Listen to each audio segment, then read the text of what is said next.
FORA.tv. The world is thinking.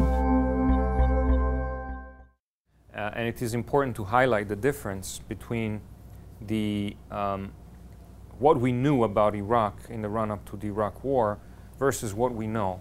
Now, I do not comment based on any access to privileged information, so I'm only making this comparison based on accessible open sources.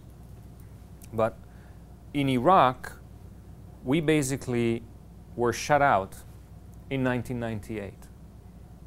We knew that Iraq had a weapons of mass destruction program in 1991 after the first Gulf War. There was an inspection regime set up. That inspection regime was systematically thwarted and sabotaged by the regime until it was kicked out.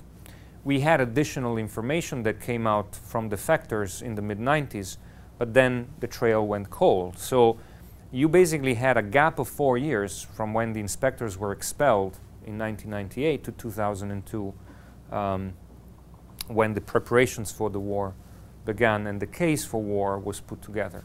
Here you have a completely different situation.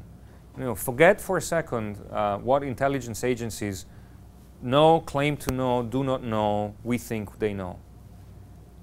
Just concentrate on what we know conclusively because the Iranians have admitted to it or the International Atomic Energy Agency has said so.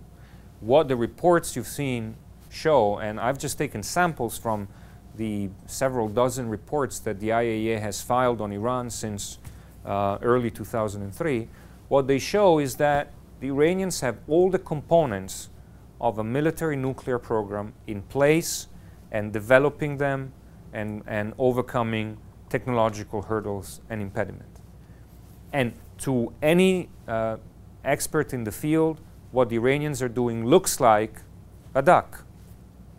So it is upon the Iranians to prove that it isn't a duck. And the Iranians have done nothing to prove that. If anything, they're doing everything to demonstrate the contrary.